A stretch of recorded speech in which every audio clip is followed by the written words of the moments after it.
अस्सलाम वालेकुम वरहमतुल्लाहि वबरकातुहू। दोस्तों, मेरे चैनल में खुश आमदीद। PWM पल्स विड्थ मॉड्यूलेशन, इसको PDM भी कहा जाता है, पल्स ड्यूरेशन मॉड्यूलेशन, या PLM पल्स लेंथ मॉड्यूलेशन। जब हम बात करते हैं DC की, तो DC का एक स्टैटिक लेवल होता है। 5 वोल्ट है तो 5 वोल्ट ही है। लेकिन जब हम AC की बात करते हैं तो उस करंट का जो एम्पलीट्यूड होता है वो चेंज हो रहा होता है, कभी वो कम कभी वो ज़्यादा। किस स्पीड से चेंज हो रहा है, इसे कहते हैं फ्रीक्वेंसी। जब हम स्पीड की बात करते हैं तो हम कहते हैं कि जी इतने टाइम के अंदर वो चीज़ ऑन ऑफ हो रही है। थोड़ी दफ़ा ऑन हो रही है, हम कहते हैं इसकी स्पीड थोड़ी है। 1 सेकंड के अंदर अगर ये एक दफ़ा ऑन ऑफ हो रही है तो हम स्पीड कहेंगे कि थोड़ी है। अगर ये 1 सेकंड में 100 दफ़ा ऑन ऑफ हो रही है तो हम कहेंगे इसकी स्पीड तेज़ है। इसे कहते हैं फ्रीक्वेंसी। रिपीटिशन, उसका जो फंक्शन है वो कितनी बार रिपीट हो रहा है 1 सेकंड के अंदर, इसको कहेंगे फ्रीक्वेंसी। रेपिटेशन पर सेकंड, 1 सेकंड के अंदर वो चीज़ कितनी बार अपनी हरकत को दोहराती है, ये है फ्रीक्वेंसी। तो जब आप इसका टाइम निकालेंगे, कितनी हरकत हो रही हैं, कितनी दफ़ा ये चेंज कर रहा है, तो ये हो जाएगा बराबर है फ्रीक्वेंसी के, और T हो जाएगा 1/f के। अगर ये 1 सेकंड के अंदर एक दफ़ा ऑन ऑफ हो रही है तो 1/1 होगा, तो 1 सेकंड टाइम आ जाएगा, यानी 1 सेकंड के अंदर एक दफ़ा ये रिपीट हो रही है। अगर फ्रीक्वेंसी हो जाती है 2 हर्ट्ज़, वो चीज़ 1 सेकंड के अंदर 2 दफ़ा ऑन ऑफ होती है, तो हम कहेंगे 1/2.5 सेकंड। फ्रीक्वेंसी बढ़ती जाएगी, टाइम कम होता जाएगा एक पल्स का। यानी अगर यहाँ से लेके यहाँ तक हमारे पास 1 सेकंड टाइम है, ये चीज़ ऑन हुई ऑफ हुई, ऑन हुई ऑफ हुई, यहाँ तक आप कह दें। थोड़ा सा ड्राइंग में कमी बेशी हो जाती है, यानी 2 दफ़ा ऑन ऑफ हुई, ये हो गया फ्रीक्वेंसी। 1 सेकंड के अंदर 2 बार। अभी एक जो इसका ऑन ऑफ होने का पीरियड है, यहाँ से ऑन हुई थी, इस ऑन होने से दोबारा ऑन होने तक ये कितना टाइम लेती है, इसको कहा जाएगा टाइम पीरियड। टाइम कितना लगा उसको टाइम पीरियड कहेंगे। तो एक पल्स के कंप्लीट होने में, एक साइकिल के कंप्लीट होने में, इसको साइकिल भी कहा जाता है, कितना टाइम लगा। अगर 2 हर्ट्ज़ हैं तो T 1/2.5 सेकेंड। एनालॉग सिग्नल, जो AC सिग्नल होता है, साइन वेव सिग्नल होता है, उसका तो एम्पलीट्यूड कम ज़्यादा हो सकता है, कभी कम कभी ज़्यादा, कभी वोल्टेज उसके थोड़े हो रहे हैं, कभी कम हो रहे हैं, कभी ज़ीरो कभी नेगेटिव में। वो डिपेंड करता है कि साइकिल की पोलैरिटी क्या है, एंगल क्या है, लेवल क्या है। लेकिन जब हम बात करते हैं डिजिटल की, उस पल्स का एक ख़ास लेवल होगा, 2 वोल्ट 4 वोल्ट 5 वोल्ट, जो भी लेवल है। तो ये डिजिटल पल्स के अंदर, स्क्वायर वेव पल्स के अंदर, ये टर्म इस्तेमाल होती है PWM। तो आज हम डिस्कस कर रहे हैं डिजिटल सिग्नल को, यानी या वो चीज़ ऑन होगी या वो ऑफ होगी, इसके दरमियान में कोई चीज़ नहीं। अभी ये जो हमने कहा साइकिल है, एक दफ़ा ऑन ऑफ होना, इसमें कितनी देर ऑन रहेगी, कितनी देर ऑफ रहेगी। अगर तो ये 0 से लेके इधर तक मुकम्मल रहेगी, फिर तो वो DC लेवल बन जाएगा, लोड को मुकम्मल पावर मिलेगी, वो परमानेंट ऑन रहेगा। तो जितनी पावर हम प्रोवाइड कर रहे हैं, सेम पावर प्रोड्यूस होगी लोड के अंदर, वो तो समझ लें कि DC लेवल है। ये इस्तेमाल क्यों करते हैं? इस लोड को जो हम पावर प्रोवाइड कर रहे हैं, इसकी पावर को कंट्रोल करने के लिए।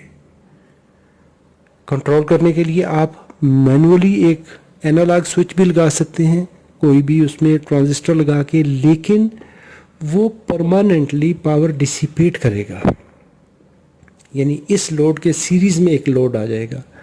लेकिन यहाँ पर ये जो टेक्निक होती है, इसके अंदर आप लोड को मिलने वाली पावर, जो दी जाने वाली पावर है, उसको कंट्रोल करते हैं, कभी काटते हैं कभी भेजते हैं, यानी या तो पावर कट कर दी या जाने दी, यानी जितने वोल्टेज हैं वो वोल्टेज जाएंगे उतनी देर के लिए जितना आप स्पेसिफाई करेंगे यहाँ पर, ये उतनी पावर प्रोड्यूस करेगा। अभी ये इसको कहेंगे ऑन टाइम,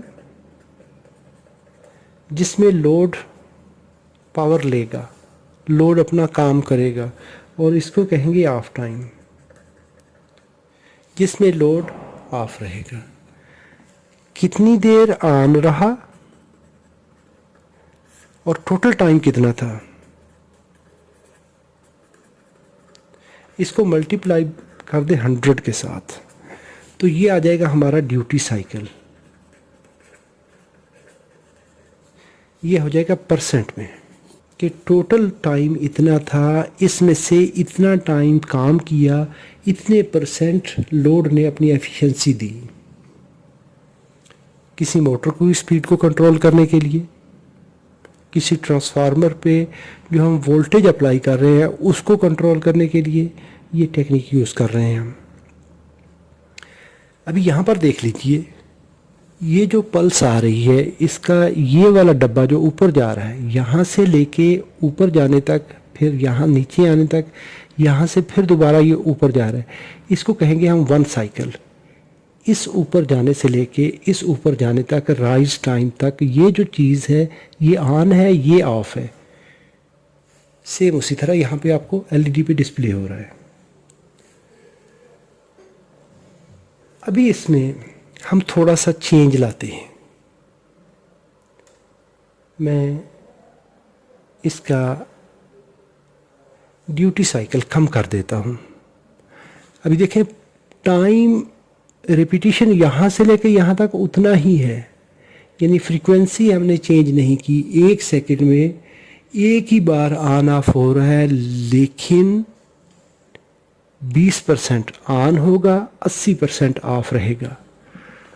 तो ये एलईडी 1 सेकंड के 20% हिस्से में ऑन रहेगी, 80% ऑफ रहेगी, तो इसकी एफिशिएंसी हो जाएगी 20%। इसका पॉजिटिव ड्यूटी साइकिल यानी काम करने का जो दौरानिया है, ड्यूटी साइकिल 2 तरह के होते हैं, एक है ऑन टाइम है इसका 20%, तो जो नेगेटिव ड्यूटी साइकिल होता है जिसमें ये लोड ऑफ रहेगा वो है 80%। अभी अगर मैं ड्यूटी साइकिल को बढ़ाता हूँ तो भी हम लोड को भी ऑब्जर्व करेंगे, वेव शेप को भी देखेंगे। अभी जैसे जैसे मैं ड्यूटी साइकिल बढ़ाता जाऊंगा, इसके ऑन रहने का जो टाइम है वो बढ़ता जाएगा। और वहाँ पर पल्स देखें, अभी 80% ऑन कर दी है, 20% ऑफ कर दी है।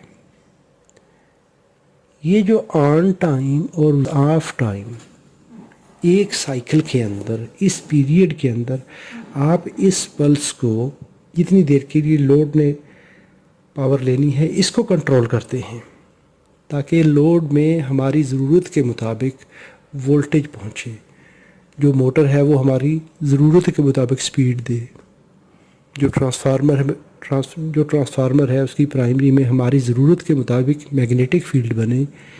इस टेक्निक को पीडब्ल्यूएम कहा जाता है, pulse width modulation.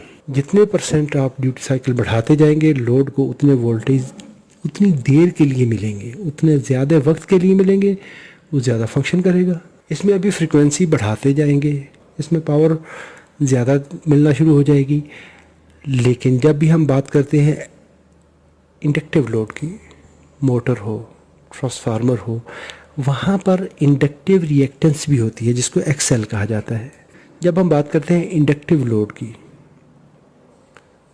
Inductive load के अंदर कोई कॉइल होगी, इंडक्टर होगा, कोर होगी।